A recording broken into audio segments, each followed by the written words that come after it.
Video भी ले लिया, वीडियो।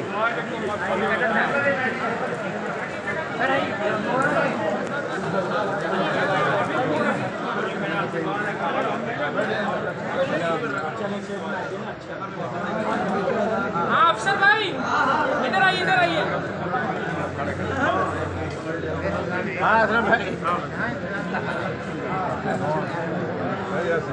आप लोगों ने मुझ नाजीज़ को ये इतनी कदर दी है और इस तरह इस जर्रे को नवाजा है आपने कि मैं नहीं समझता कि मैं इस काबिल हूँ।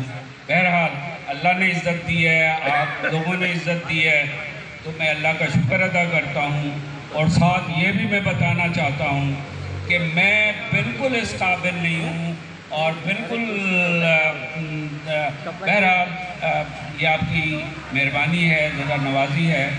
तो मैं शुरू इस तरह करता हूँ कि आपको मैं बताऊँ कि ये किस तरह काम हो रहा है, ये जानने की अशद ज़रूरत है।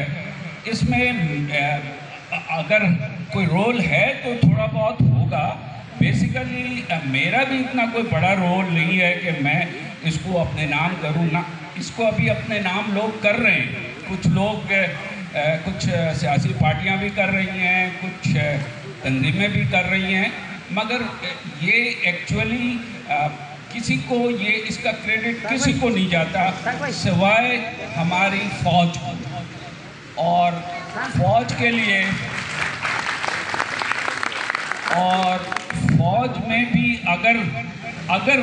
अगर हमें किसी का शुक्रगुजार होना चाहिए अल्लाह के बाद, तो वो हैं हमारे chief of army staff general Qamar Bajwa. मैं आपको बताऊं कि ये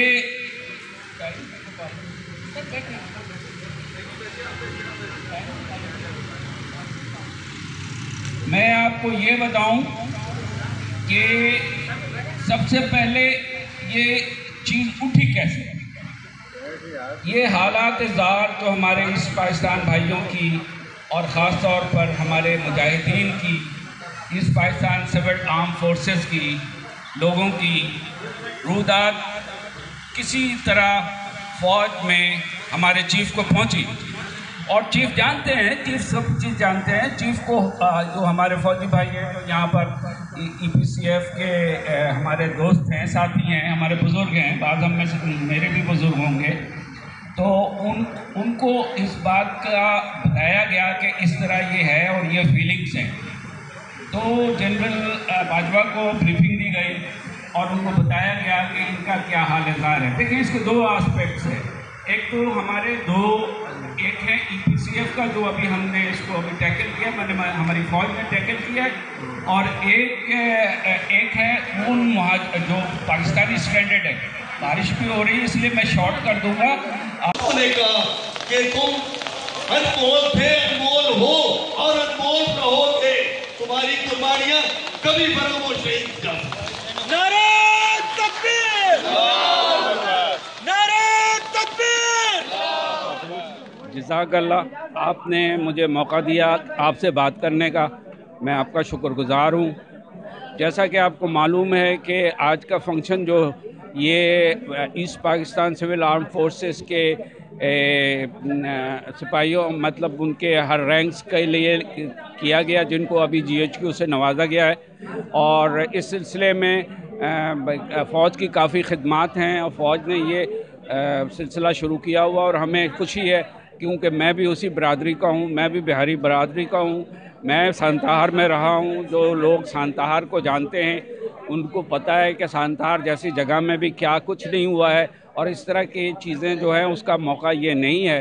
बहरहाल तो वो उनको 50 सालों से निगलेक्ट किया हुआ था, भूला हुआ था। तो एक्चुअली जनरल राहील के ज़माने से ये थोड़ी सी कार्रवाई शुरू हुई थी जिसमें इस चीज़ को लाया गया था, और हम जैसे इस पाकिस्तानी कुछ अफसरान भी उधर थे तो उन्होंने भी इस चीज़ को उनके नोटिस में लाया गया, तो उन्होंने नोटिस लिया, फिर वो रिटायर हो गए, फिर आगे आए, फिर जनरल बाजवा जो हैं इन्होंने इसको आगे बढ़ाया और बहुत अच्छी तरीके से आगे बढ़ाया।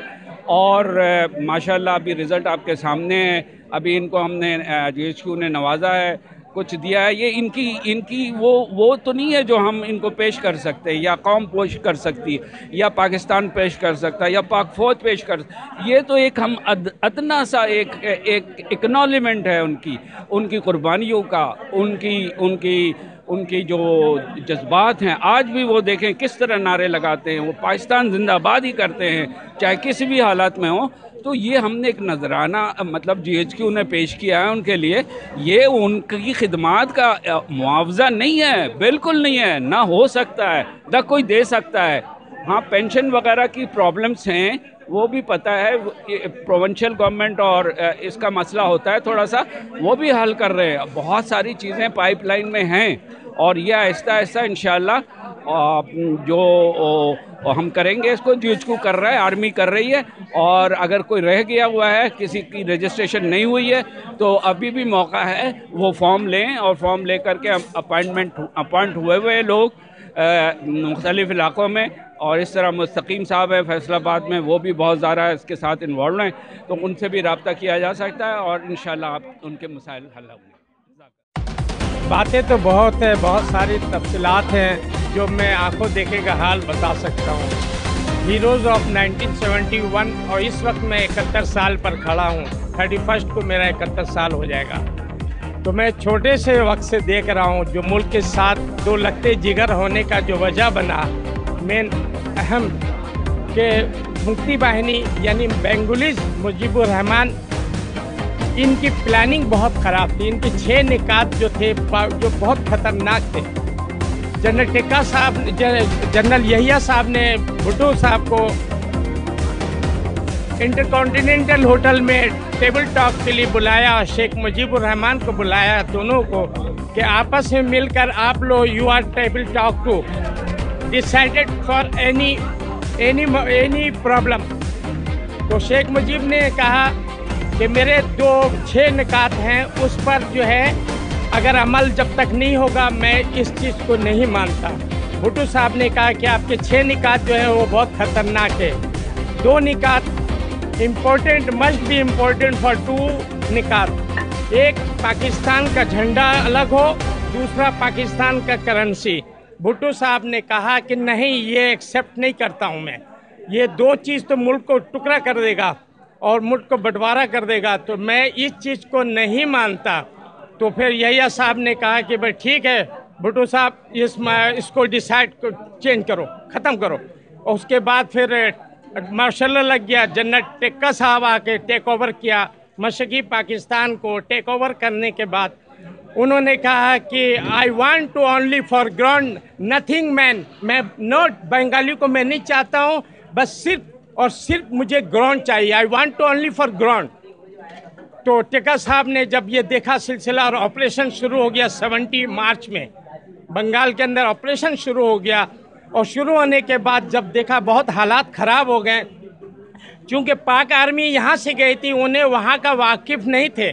तो टिक्का साहब ने एक चीज़ आइडिया कहा कि क्यों नहीं हम बिहारी कम्युनिटीज़ को इस पाकिस्तान सिविल आर्मेड फोर्स बनाकर इनको अपने साथ मिला लिया जाए और हम दोनों मिलकर ये हमें बैकिंग करेंगे और हम इंडिया से सपोर्ट में इंडिया को जंग करेंगे। फिर हम लोग डटे रहे और मुझे वो एजाज़ हासिल है कि 4 नवंबर 1971 को मेरे मियाँ बाजार बॉर्डर कुमिल्ला से अगरतला की साइड से अटैक शुरू हुआ। मैं वायरलेस ऑपरेटर था, कम्युनिकेशन करता था। मैं 2